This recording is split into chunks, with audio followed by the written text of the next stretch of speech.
Au regard de la partie historique que viennent d'exposer mes deux aînés, alors je vais essayer d'être plus pragmatique que classique. Parce que je crois que ce qui nous intéressait et ce qu'on voulait entendre, on l'a déjà entendu. Et moi, je pars directement à l'actualité que nous avons.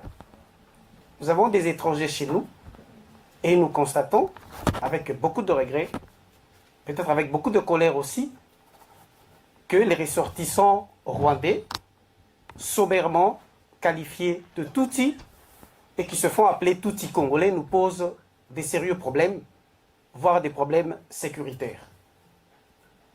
Nous partons du principe que nous venons aujourd'hui parce qu'ils ont tenu une conférence dans la même salle, bon, certains ont suivi, où non seulement ils se disent congolais, mais qu'ils réclament des terres en RDC. Bon. Ceux qui ont participé à cette conférence et leurs motivateurs ne se rendent pas compte de l'énormité de leur bavure. Donc des Congolais, nous tenons ce débat en plein 21e siècle, il existe encore des Congolais qui n'ont pas de terres. Et ils ont aussi une particularité par rapport à toute la population congolaise, exceptionnellement, ils sont nommés par rapport à leur situation géographique, les Banyamulenge, parce qu'ils habitent la montagne de Mulenge. Tout le reste des ethnies congolaises, nous sommes désignés par rapport à notre langue. Je suis Mukongo, moi, parce que nous parlons Kikongo. Et même dans la tribu Bakongo, il y a aussi des particularités de sous-groupes. Je vais être plus rapide, je dirais, chez nous, et je vais la souligner, les tribus répertoriées par les colons belges sont partis quand même d'un travail énorme des historiens, des ethnologues, des sociogéographes, des linguistes, et j'en passe. Et tous ont retenu un principe.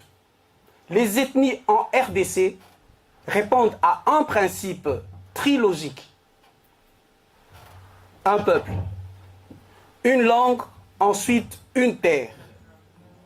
Ils n'ont pas de terre, ils parlent Kinyarwanda, donc la langue parlée au Rwanda, parce que les Kitutsi n'existent pas, les Hutus n'existent pas. Et d'emblée, par rapport à ces deux arguments, ils ne répondent pas aux critères de sélection pour être congolais. Je ne suis pas encore entré dans les détails.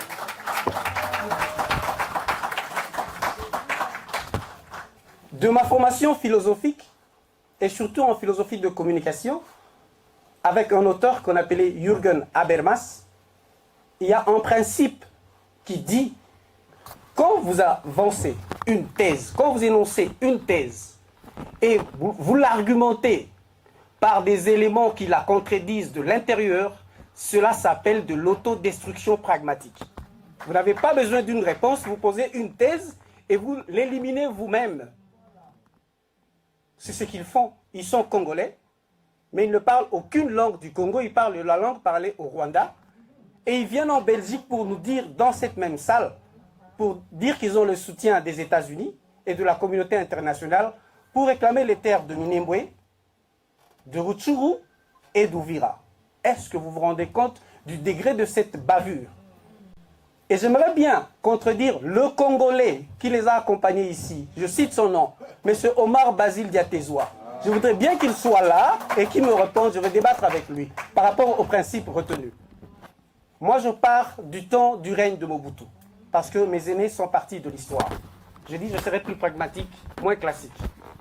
Donc, ces gens qui sont congolais, depuis que le Congo existe, ou au moins dans la configuration que notre pays a eue depuis la conférence de Berlin, Mobutu prend le pouvoir, et jusqu'à 72, Papa Dieudonné vient de le dire, des gens qui sont déjà congolais demandaient la naturalisation. Donc, un Flamand qui introduit la demande de la nationalité belge. Un Wallon qui introduit la demande de la nationalité belge. Puisque je n'ai pas trouvé de terme, vous pouvez m'aider. Existe-t-il un dédoublement de nationalité? Ou pour garder l'expression difficile philosophique, existe-t-il une nationalité exponentielle? C'est-à-dire, vous avez une autre nationalité au-delà de ce que vous avez déjà. Et j'ai entendu certains Congolais, dans le débat de basse facture que nous vivons actuellement, de ce qu'on appelle la classe politique, j'ai entendu des gens dire qu'ils sont Congolais parce que Mobutu leur a déjà accordé la nationalité. Merci beaucoup. Reprends tes études à partir de l'école maternelle. J'entre en détail dans ce qu'on appelle les ordonnances polémiques de Mobutu.